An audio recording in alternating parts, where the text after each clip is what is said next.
Tout le monde, je serais heureux de rencontrer M. Vladimir Poutine. Parce que je suis un homme libre dans un pays libre. J'irai rencontrer M. Poutine si ça devenait possible. Chers amis, je vous laisse écouter cette vidéo d'Ousmane Sonko. Écoutez très bien, attentivement ce qu'il a eu à dire, tous ses propos. C'est très important.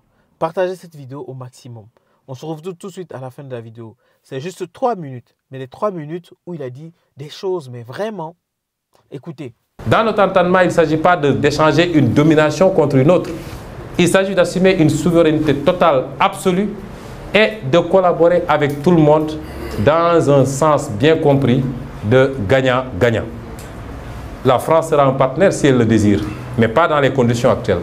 La Chine, les États-Unis, tout le monde. Je serais heureux de rencontrer M. Vladimir Poutine. Parce que je suis un homme libre dans un pays libre. J'irai rencontrer M. Poutine si ça devenait possible. Comme je serais heureux de rencontrer M. Biden, de rencontrer le président Buhari, de rencontrer Ramaphosa et tout autre président de la République. Nous n'avons pas de complexe par rapport à ça.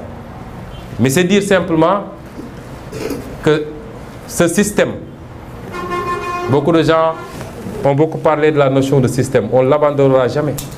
Parce qu'un système, simplement, la définition la plus simple, c'est l'interaction d'un certain nombre d'éléments par rapport à des objectifs et par rapport à des intérêts. Et le système dont je parle ne s'est jamais senti autant menacé, n'a jamais senti la rupture aussi proche. Et parce que ailleurs en Afrique francophone, et je me permets de féliciter nos frères maliens, de leur dire qu'ils font notre fierté, de les encourager à rester dans ce siège, d'encourager le président Assimi Goïta, parce qu'il n'a pas perdu la face. C'est ceux qui voulaient l'humilier qui aujourd'hui sont obligés d'aller à Bamako manger du fognon. Donc il n'a pas à rougir. Et nous lui disons que nous l'encourageons et qu'il doit continuer à rester très proche de son peuple. Parce qu'en politique, il n'y a que cette réalité. Il faut faire de la politique pour son peuple. Qu'il ne se détourne jamais de cet objectif. Qu'il ne se laisse jamais embrigader dans des discours politiciens où on va lui dire que c'est toi qui es là, tu es le tout-puissant, qu'il reste collé aux intérêts de son peuple. Ils gagneront cette guerre contre la gangrène djihadiste par la grâce de Dieu et par les efforts des Maliens et par les efforts de tous les Africains. Si ce problème n'est pas réglé jusqu'en 2024, nous avons vu que Macky Sall a rapatrié les quelques éléments sénégalais qui étaient là-bas. Puisqu'ils n'étaient pas là-bas en tant que Sénégalais, ils étaient là-bas parce que la France lui avait demandé d'amener des troupes. Mais si ce problème n'est pas réglé jusqu'en 2024, si nous sommes élus président de la République, nous dépêcherons des troupes pour soutenir nos frères maliens et en finir avec cette gangrène. Qu'ils tiennent bon et qu'ils restent dans la dignité qu'on connaît.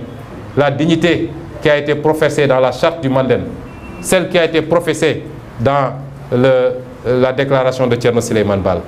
Document que nous avons tous oublié au profit de la Déclaration universelle des droits de l'homme de la France. À travers ce discours, on sent et on voit tout de suite la vision de ces gens-là. La vision du PASTEF, la vision d'Ousmane Sonko et la vision de Bassirou Diomaye Faye. Aujourd'hui, il félicite le Mali pour sa prise de décision, pour ce que Assimi Goïta est en train de faire pour le Mali. Il a si bien dit, aujourd'hui, maintenant, ce sont les gens qui sont en train de revenir vers le Mali, auprès du Mali. On sait tous qu'aujourd'hui, le Mali est sur son destin. Et donc, les dirigeants du Mali aujourd'hui, qui sont les militaires, sont en train de faire certaines choses que beaucoup qui étaient des intellectuels, qu'on dit entre griffes, n'ont pas su faire. Alors, moi j'ai une question à vous poser. Est-ce qu'on tend vers l'unicité de l'Afrique?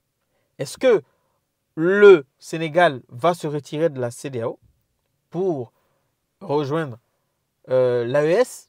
Ça, c'est une très bonne question, puisqu'il le dit si bien que si, en cette année 2024, le Mali est toujours dans cette problématique d'insécurité, ils vont envoyer les troupes sénégalaises pour défendre le Mali. Parce que les troupes sénégalaises qui étaient là-bas, c'était parce que la France avait demandé d'amener des troupes sénégalaises. Mais ce n'était pas dans le but d'aller défendre en tant que Sénégalais, mais ils sont allés dans le but d'une organisation qui était dirigée par des gens de l'extérieur. Aujourd'hui, il faut prendre des décisions. Et ce qu'il fait, c'est un geste qu'il faut féliciter parce que beaucoup de pays africains devaient faire pareil. Normalement, le Togo devait envoyer des troupes pour aider ces pays qui étaient en difficulté.